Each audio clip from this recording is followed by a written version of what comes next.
Ankh Uja Seneb, Life, Vitality, and Health. Thank you for joining me for MAAT Philosophy Part 7. Tonight we will be going over the MAAT Precepts, Precepts 23 through 28. I will be going over the translations. Hopefully, if you are watching this episode or this series, installment in the series, you have already watched the previous ones. So this will be a continuation, and let's go ahead and get started.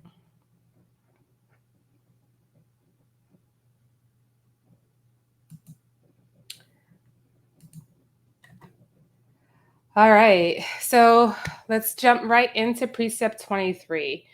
And this, of course, is coming from the Papyrus of Ani, Plate 31a, in the Egyptian Book of Coming Forth by Day. And we will start with An, which is no or not. Ari, to make, to do, to produce. I or me. Heru, threats or threatening.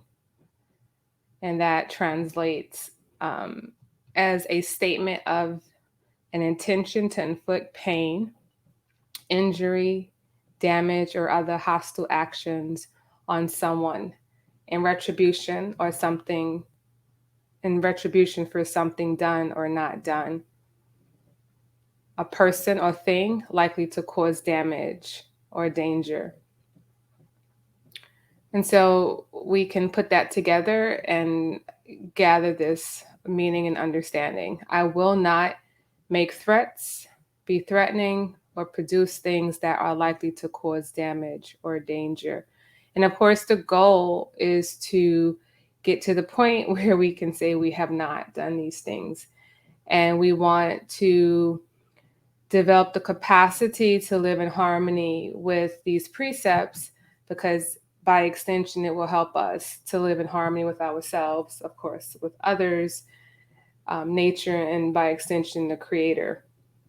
And these precepts come from the Book of Coming Forth by Day, also known as the Book of the Dead, as like proclamations, right? So the aspirant or the initiate is saying that I have not done these things. So as practitioners of Maa't, and as we move towards living in accordance with Maa't, we want to become aware of these precepts and keep our filters in place to watch ourselves to see if we are acting out any of these, and then move to getting to the point where we no longer act them out. And so let's look at how this precept has a societal impact as well as an individual impact that has an interdependency. So this is a map of nuclear weapons by country.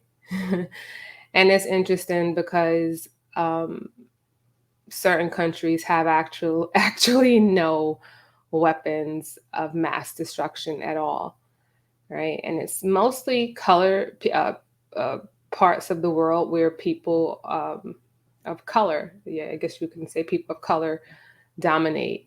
So we have Africa, of course, in South America. And then we have America, and this color is indicating that they have, looks like, I guess it's more like 6,000 or 6,500. Well, right here it says, so the United States has 5,550 nuclear weapons, which 1,800 are retired. And so 1,389 are active, and 2,361 are actually available. But anyway, so when we look at this map and we think about that precept, we see an overwhelming societal setup where it seems like, it's almost impossible to gravitate towards creating, societies that are in alignment with that precept. So that means we as individuals, we um, can find ways to try and impact our governments and impact the world at large to change some of these philosophies and these practices. Nuclear weapons unleash enormous amounts of explosive force, which is measured in kilotons and megatons, as well as heat and radiation. They are easily the most fearsome weapons on Earth, capable of producing more death, destruction, injury, and sickness than any other weapon. And so there we have it. I underline the most fearsome weapons on Earth, right? So we see that this type of society and leadership is definitely going against that precept. Mindsets of vice and violence creates the illusory need for weapons.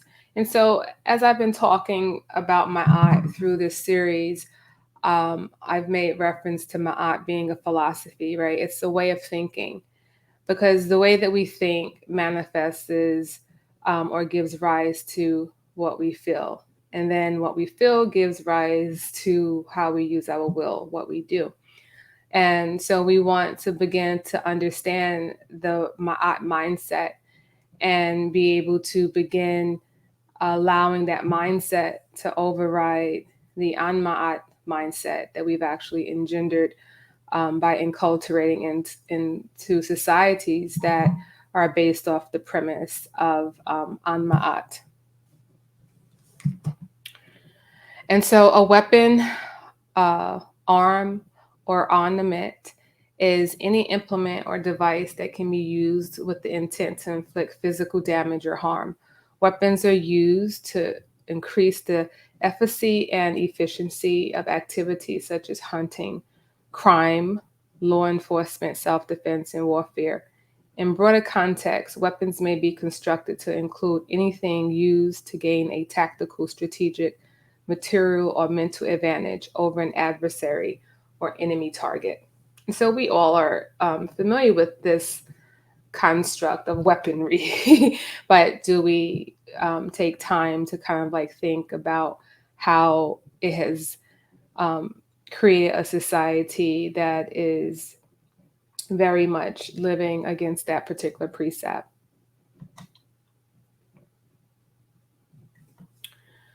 And so there's always, room and opportunity for us as practitioners of Ma'at to try and change. We have people out there pushing for gun reform, and it's nice to see young people pushing for a change, right? I love this one here. It says, fear has no place in school, right? That's in response to the shootings in schools and so forth.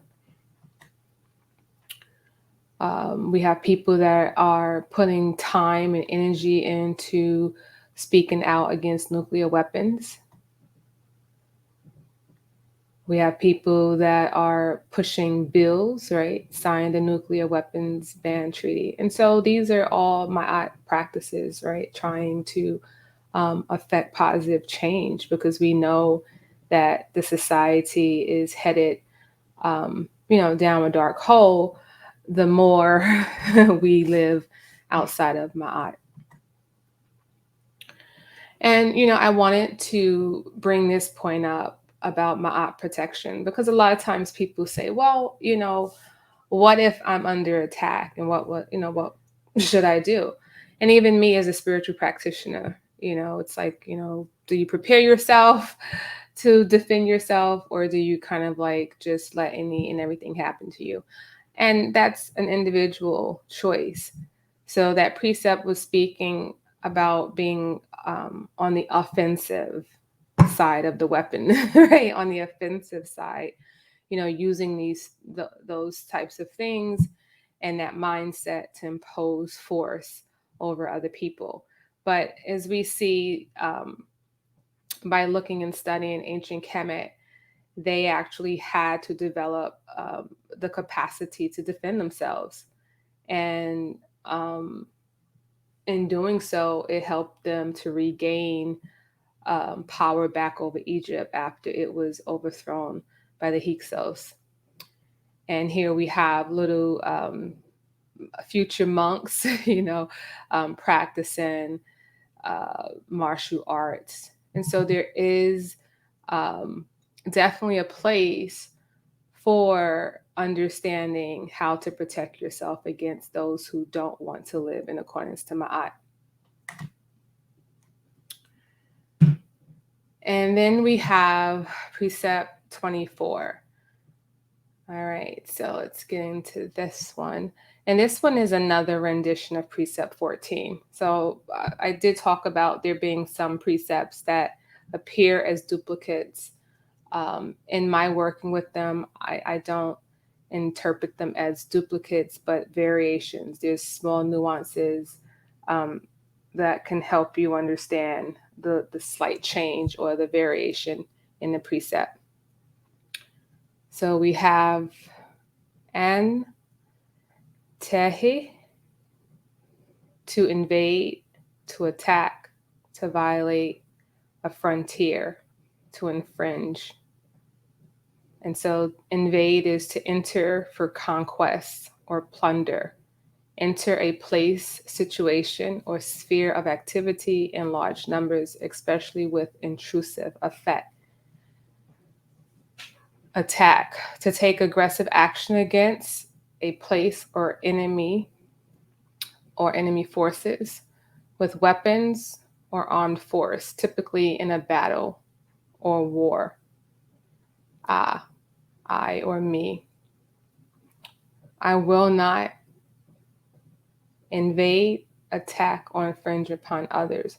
And so you can see these two precepts are really setting a theme, right? It's explaining that in order for us to live in harmony and peace, these types of constructs have to be dealt with, right? We can't infringe and invade, and we know that that's pretty much how the world, as we know it today, has been formed. Countries they've infringed upon one another.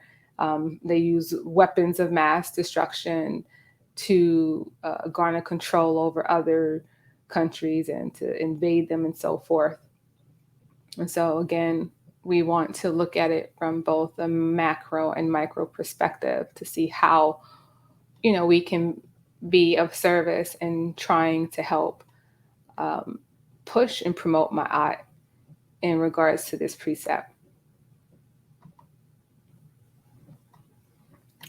And so it's interesting because in history school, in history, and I even all throughout college, I had to constantly learn about the conquistadors and the invasions, and it was never taught in a way that left me as a student or my classmates feeling remorseful.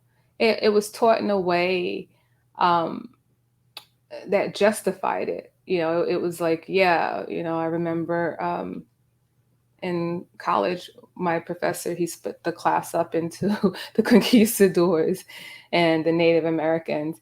And the students were just like so callous, who went into the group of the conquistadors. They were like, yeah, we're going to rape, pillage, and plunder. And I was, not happy. And I actually ended up sending an email to the professor just explaining that I didn't like the assignment and I felt that it was very callous and had no regard for all of the life that was lost as a result of those conquests. And so even the way we teach our children about these types of conquests should be tweaked, right? It should be taught from the standpoint that it is not in alignment with Maa't.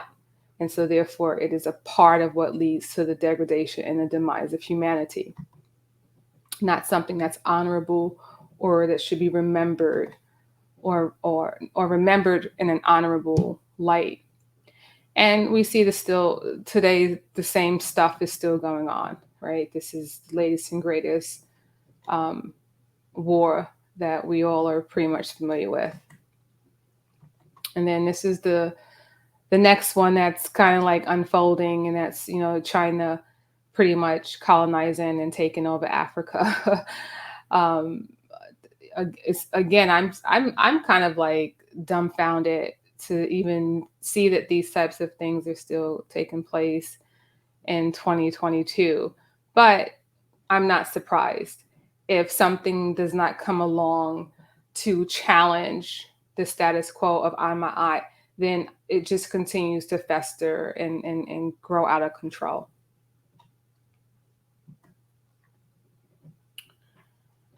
And this isn't anything new. I mean, I love talking about how the ancient Camus lived in relative peace and harmony for over 10,000 years, but that wisdom didn't reach every corner of the globe at that time.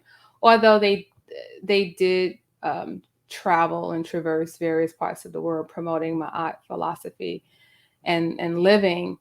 Of course, it didn't fall upon everyone's ears, right?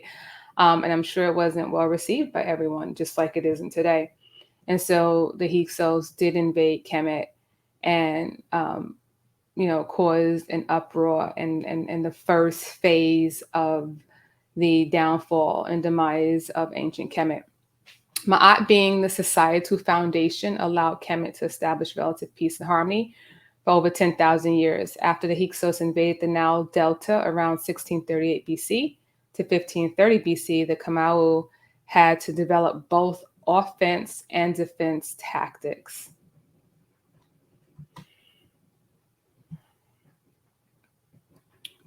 All right, Precept 25. An ta a. So an, no, not ta, to burn, from anger, hot-bellied, hot-tempered, I, or me. So I will not be hot-tempered or allow myself to burn with anger. That's that's an interesting one, because we kind of like glorify anger and frustration and hostility in, at least in American culture. I mean, we know that it's a very common practice, right? So much to the point that we have been taught that it is a natural, innate emotional response, right? Human emotional response. That there are some things that we just have to get angry over.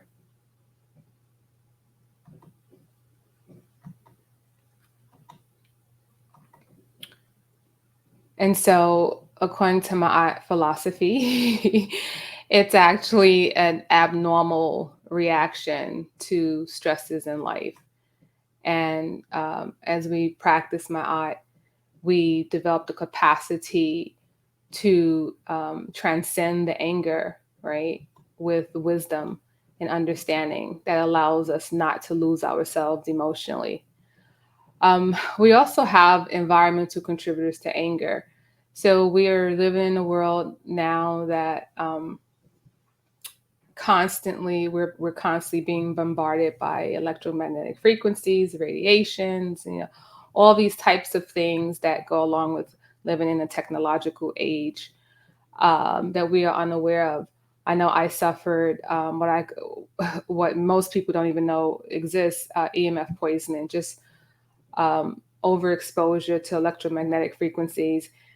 Even in my car, I had a detector, and when you turn the car on, you are literally like in an EMF field, and it can actually affect us emotionally to the point where a lot of people don't even know that road rage is actually stemming from that exposure.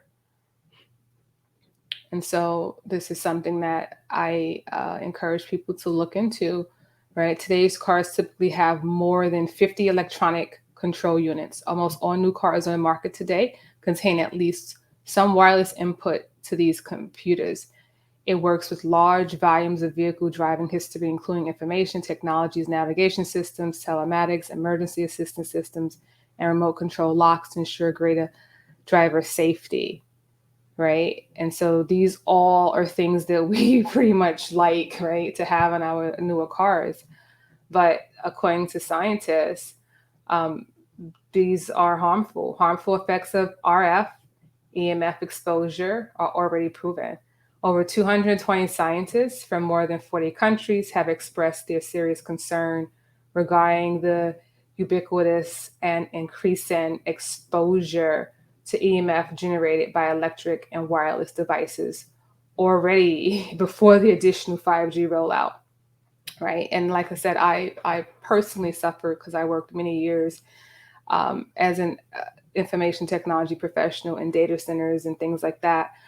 And so I know what it feels like. And that was pre 5G. And now we have another layer added on that. And it's an invisible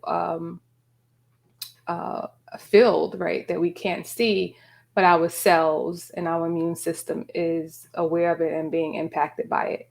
They refer to the fact that numerous recent scientific publications have shown that EMF affects living organisms at levels well below most international and national guidelines, right? Very important.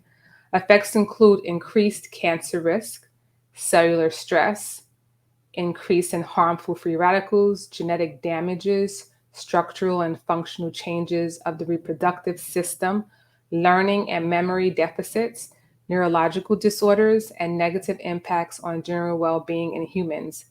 Damage goes well beyond the human race, as there is growing evidence of harmful effects to both plants and animals, right? And so, I mean, at the end of the day, this is what my philosophy is about. If we are not living in harmony with ourselves, then we're not living in harmony with one another. If we're not living in harmony with one another, we're not living in harmony with the earth and the animals, and we're not living in harmony with our Creator. And therefore, we create things that reflect that disconnect. We create cars and appliances and technology that actually are in alignment with on Maa't, right? Going against Maa't. Whereas when our mindset is in alignment with Maa't, then we create things that are in alignment with Maa't as well. So it's very important to develop the capacity to change the way we think and the way we move.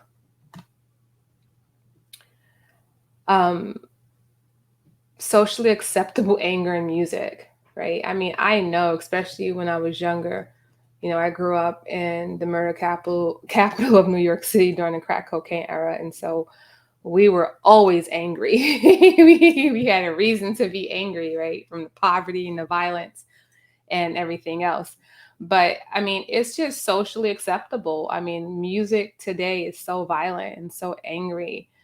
Um, Even if they're not yelling and screaming, right? The profanity and the hating and the cursing and what's going to happen to you if I see you. I remember Biggie had a song, and when I was ignorant, I loved it, right?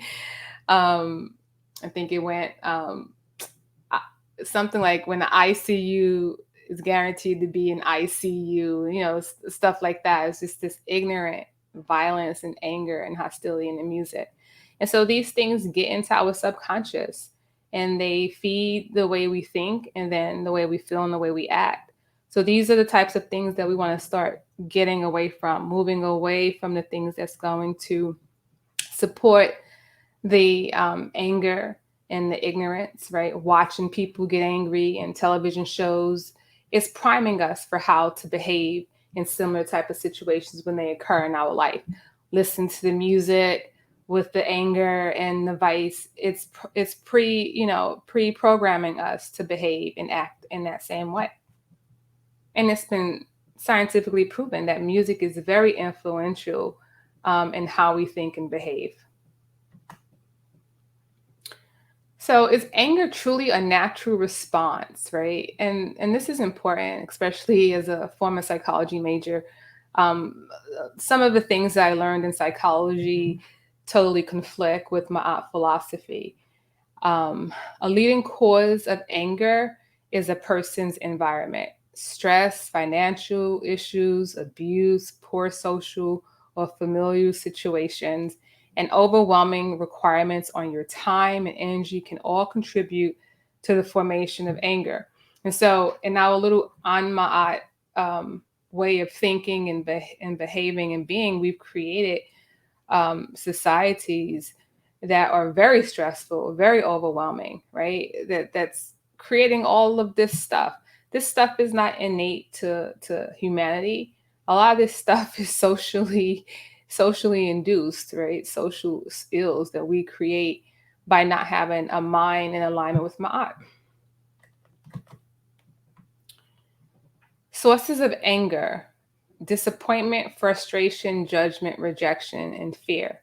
And one of the things that I teach is that really fear is the basis of all negative feelings, right? You can, if you had to pull disappointment apart, it still has a fear component. If you peel frustration apart, it still has a fear component.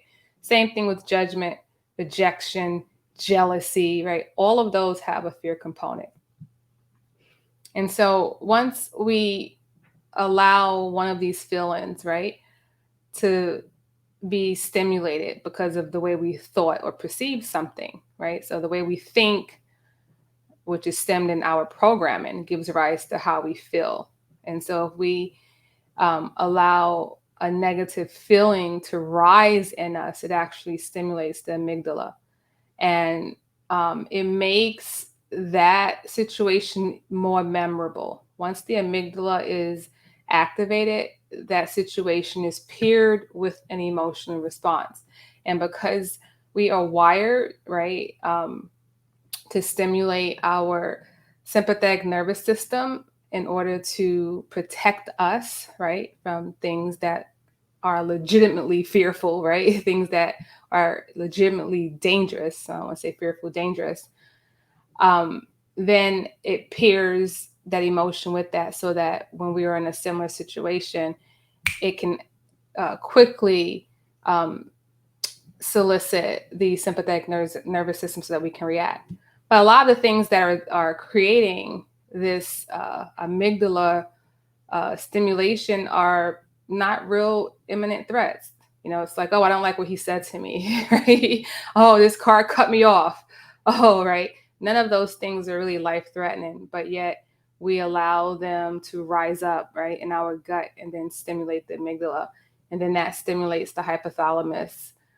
And then that stimulates the pituitary gland, which sends a message to the adrenal glands, right? There's a problem, right? And then the stress hormones are released into the body.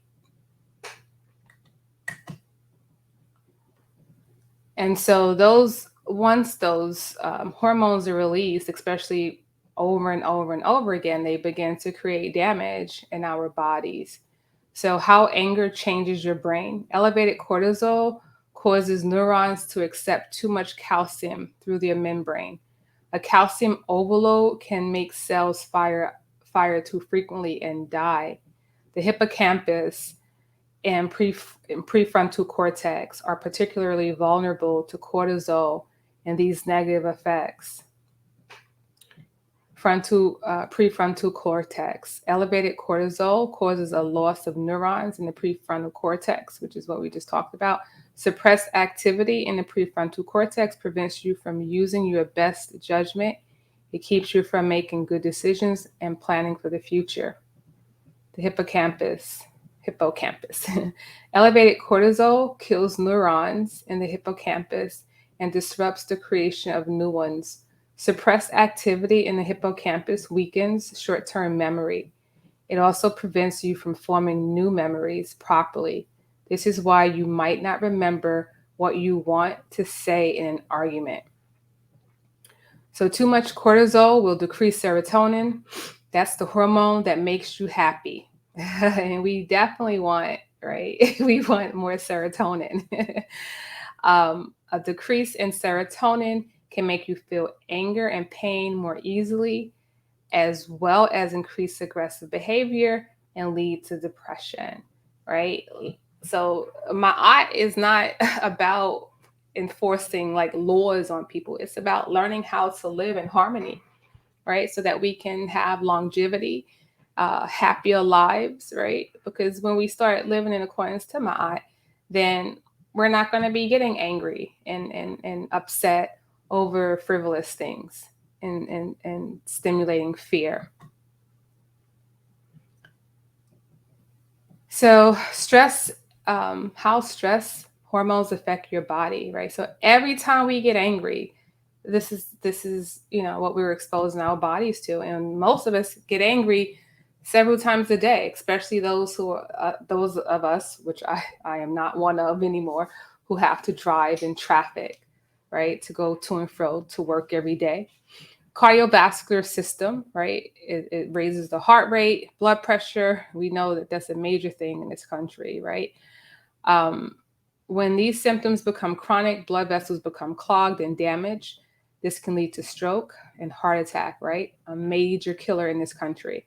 And it's so interesting because, like, my eye is like, hey, learn how to live in harmony and peace, and you mitigate these issues, right? Our immune system. And my immune system took a hit over being under stress for many, many years before I learned how to turn towards the softer side, right? Towards my eye. Um, it also affects the thyroid function. The number of natural killer cells goes down. The number of virus infected cells goes up. Incidence of cancer goes up, right? And I've been, losing people that I love to cancer. Finding out that people around me have cancer, and at younger ages, right? So there's definitely a connection. Digestive system issues, right? Headaches. I used to suffer from migraines as a teenager and a young adult because I was plagued with stress. I didn't know any better. So, is anger necessary to face fear? Right? And, because we do hear these things like fear is natural, right? Anger is normal. But is it? It's normal in a society that practices and promotes on Ma'at, and in a person that has not been taught how to live in Ma'at, in harmony with Ma'at. Never respond to an angry person with a fiery comeback, even if he deserves it. Don't allow his anger to become your anger. And so, because our anger is really a learned behavior, you know, um, and sometimes it's a learned behavior from the standpoint we inherited it from our, and parents and grandparents and things of that nature. Some of us are born with impressions of anger from previous lifetimes. Even though that may be the case, it's still not innate. It's still not a part of who we truly are. And so we have the power and the capacity to rise above anger. And it's not something you can just turn off like a light switch, right? It requires spiritual practice. It requires listening to talks like this, right? Listening to music that's not angry, but peaceful and uplifting, right? We have to ritualize our life around peace and harmony so that we can engender peace and harmony, and that will begin to allow the anger to subside and eventually just disappear. All right, precept 26. N, which is no, Sakai, to be deaf, to turn a deaf ear, to pay no heed or not to pay heed. I or me, he, on, upon, by way of, away from, by means of, I, me, he, on, upon, meti, words, speech, maxim, proverb, decree, ma'at, divine truth, order, wisdom, righteousness. So that's a big one. I will not turn a deaf ear upon or fail to pay heed to words, instructions, speech, or decrees of Ma'at. And Ma'at, we know, is divine truth, order, wisdom, and righteousness. And so, this is interesting because it's almost like in the middle of the precepts. It's like, it's telling you, don't turn a deaf ear to these, right? That's a part of living in alignment with Maa't. Turning towards righteousness, turning towards truth, turning towards um, learning how to live in divine order, divine truth, how to manifest divine wisdom and righteousness. However, in a society where this is frowned upon and not encouraged, it's easy to give this type of talk the finger or, give any talk about Maa't or living outside of ignorance, giving it the finger or the deaf ear, which creates problems. Maa't teachings are instructions on how to develop virtue and purity of heart, mind, in order to lead a more positive and harmonious life. Never ignore truths for temporary happiness. And I like to say for temporary illusory happiness, because it's not even true happiness. With oneself. So Maa't teachings are instructions on how to develop virtue and purity of heart, mind, in order to lead a more positive and harmonious life with oneself, with others, with nature, with the supreme creator or divine, which manifests as the self or the higher self, others, and nature. What is virtue and its purpose? Virtue is essentially like moral excellence and righteousness, goodness, and so forth. Excuse me, I turned this off.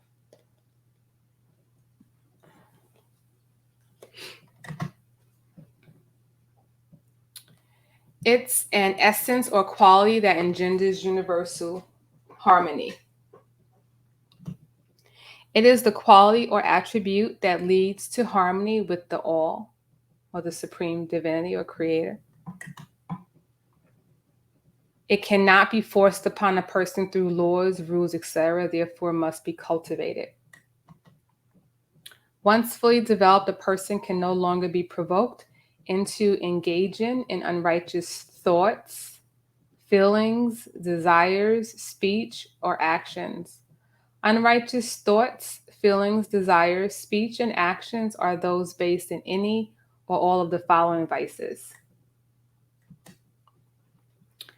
anger, hatred, lust, greed, jealousy, disharmony, destruction, agitation, discontent, covetousness or covetousness, I always jack that up, immorality, stress, frustration, elation, selfishness, pride, contempt, or any other negative vice.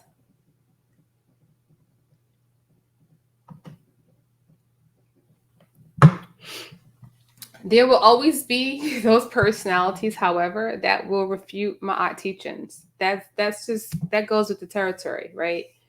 That's a part of coming to Earth. There are always going to be opposing forces, and we just have to know what team we on, right? What force we want to be the primary force in our life, right? We can ignore reality, but we cannot ignore the consequences of ignoring reality. And so the reality is that when we don't live in harmony with Maa't and we turn a deaf ear to Maa't philosophy and teachings and way of life, it creates a world of vice and struggle and destruction. Some believe that there is no need to be instructed on how to live his or her life, viewing them as restrictions to their happiness. And I hear, I hear this argument from people all the time. I don't like this construct of laws, and we should be free to do whatever we want. I'm like, right. So we do have societal laws, right? And when you just take that approach and you do whatever you want and you don't take heed to societal laws, then there's consequences, right? It's as simple as that. It's the same thing when we don't want to look to and turn to divine law. then there's just consequences, right? It's built into the fabric of creation. In spite of the fact that learning most things about living requires instruction from those that are already well learned, i.e., how to walk, talk, eat, read, count, etc. So it's funny how people will kind of like, and this is a big thing in the spiritual new age where people don't feel like they need any instruction. I've had people, tell me that, they are their own guide, they're their own spiritual teacher and things of that nature. And I just, say, okay. But in all essence, whenever we are trying to elevate and learn something, we have to aspire, right? We have to learn from someone who has already learned it. If not, we are kind of like fumbling in the dark. Um, you know, some things will be innate, and as we learn certain things, it will awaken certain aspects within us that will intuit some things. But intuiting things is not the same as learning something. When society is governed by such people, society will always decline, as seen throughout the world today, right? And so we have a lot of people that are in power that don't want to live according to a moral code of ethic. And therefore, they promote movies and music and lifestyles and laws that don't include a moral code of ethic. The negative ramifications behind not taking heed to Ma'at instruction become self-evident when the negative societal and personal outcomes are examined and reflected upon, right? And then that ties into, we can ignore reality, but we cannot ignore the consequences of ignoring reality. If living, outside of Ma'at was so great, then the world wouldn't be in the condition that it's in. So another societal social impact, right, on our behavior when it comes to that precept is television. And I talk about television a lot because television is a major tool used for teaching, learning, and influencing thoughts, feelings, beliefs, and behaviors. And it's interesting because television and music actually induces a mild trance. And in that state, things are pressed upon the unconscious and subconscious mind in a much more deeper way, right? And it kind of like goes unnoticed. So, just looking at the pictures, we know 98%, if not 100% of what we watch on television throughout our lifetime didn't promote any aspect of Ma'at at all. For the most part, it exposed us to and promoted those things that go against Ma'at. So how much of what is being taught and learned involves Ma'at wisdom teachings and philosophy? How much of what is being taught and learned involves the opposite of Ma'at wisdom teachings and philosophy, right? I just said that, most of it. And so, hopefully younger people will stumble across a lecture like this or, similar to this and kind of like start spinning the wheels in their mind and start thinking of ways to create a new future, a new society, because we see that on Ma'at is not sustainable. Precept 27, and not, no, shanti, accursed, hateful, foe, enemy, trouble, distress. I, me. I will not be hateful, a foe, enemy, or the source of trouble and distress.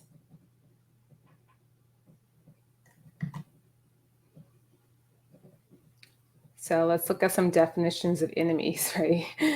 And before we do that, again, we are primed for this kind of behavior. I know for me and even for young people, even people in my lives, it's very difficult today to form friendships with people. But it's very easy to become an enemy. It's very easy for someone to despise you and and see you as a foe, right? That's like very easy. But to form loving relationships, caring relationships is so it's almost it's almost a lost art these days. And it's no mystery as to why, right? We're constantly being reinforced with these images, right?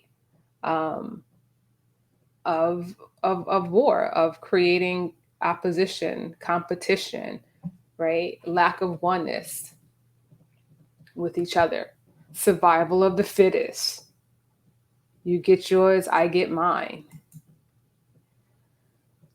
So, an enemy, a person who feels hatred for, fosters harmful designs against, or engages in antagonistic activities against another, an adversary or opponent.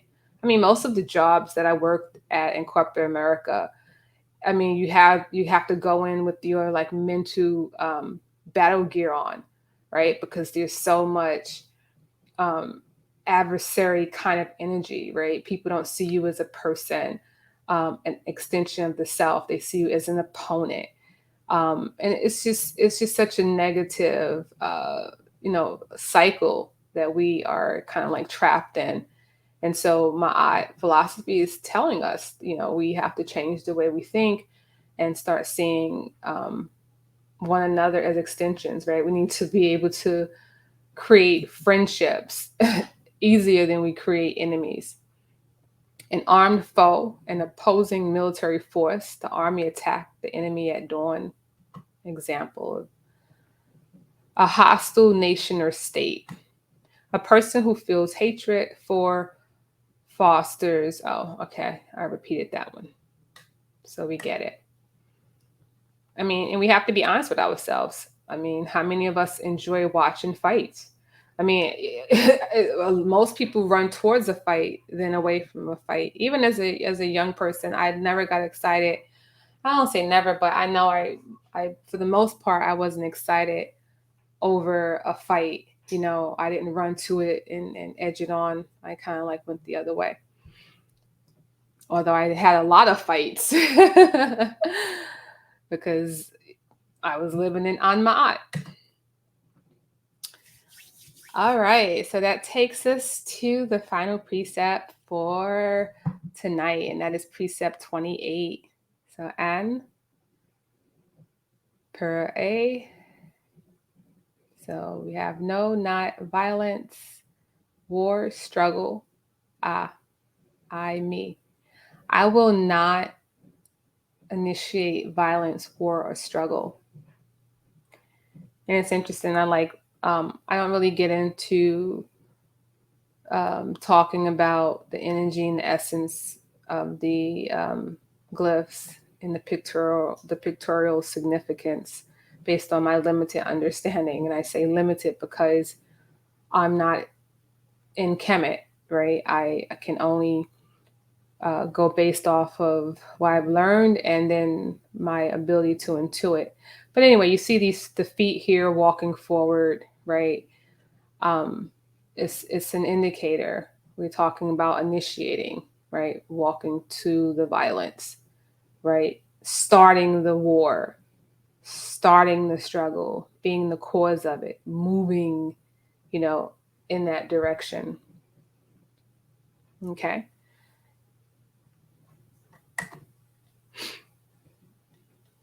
And so kind of like going back to that other slide about, pillaging and conquest and things of that nature, right? I just was curious, like, what was the number one type of game out there? Because so many people are into gaming. It's just like of all ages. I've never got into it. I couldn't, but it's a major part of a lot of people's lives. And so the first war game was developed in February of 1980. Since then, war games have made tremendous strides and became the what? The most popular type of video game, right? that speaks volumes for how far we have fallen from divine, from the divine self, right? From Maa't. Playing at war games as a sense of accomplishment. We want to be better than our peers, and that is a fundamental human trait, right? And when we talk about fundamental human trait, we're talking about something that is supposedly the foundational human characteristic, right? So when you play war games, where the aim is to outsmart other players through a combination of strategy, logic, and foresight, it's interesting they didn't put in murder and mayhem, but they should include that. You don't really care how good you are overall. You just want to be better than the person on the other side of the screen, right? And I got that from this website here. And I was on that website just getting an idea of the types of war games that are out there. And that's how I learned that it's actually the most popular type of game. So we have people sitting down, gaming, right? Playing this war out in their mind, right? And this kind of like encompasses a lot of the precepts that we talked about today, right? The weapons, the conquering, the warring, right? All of that, right? They're actually constantly fantasizing, right? And creating that in their mind. And so if I'm constantly engaging in that as an a pastime uh, activity that I really enjoy, then I'm stimulating that on my eye. I'm stimulating that warlike character inside my personality, inside my being, right? So it's not a mystery why so many people are unable to form good friendships and lasting friendships, and how it's easier to create an enemy or make an enemy, or get out your car and shoot somebody in the face for cutting you off, and all of the other unnecessary violence that we see in the societies where this is kind of like what people do, right? And people are making a lot of money off of it. I mean, to have a game, right, mimicking the conquistadors, right, who, help wipe out entire um, tribes and things of that nature, it speaks volumes to where we are. And, that's one of the reasons why I'm taking my time and energy to do this, in hopes that it makes some small, tiny impact, because we need it. We are wallowing so much in the Anma'at that, destruction has to be at our doorstep unless we begin to change. I think everybody heard of Call of Duty. And so, I want to end with this slide, right? We have the capacity to um, come together as a collective, right? Under this construct of Ma'at, and realize that no one has to really struggle unnecessarily. This planet has the capacity to take care of everyone on it, but not in the midst of capitalism and greed. And on Ma'at, it's going to take Ma'at philosophy as the foundation of society to help us eradicate unnecessary struggle, right, for one another. And with that, I have my other slide there, but it's not there. And with that, I will conclude tonight's translation and talk about the precepts. And hopefully you found something useful in this presentation, something that you can take away. Feel free to share with other people. And if you have any questions or comments, you can always leave me a comment. and I will, I eventually check the comments and respond back to people. All right. Hopefully, I will be back here in 2 weeks if life does not snag me again. And I will continue with the next 7 precepts. All right. Dua. Hatep.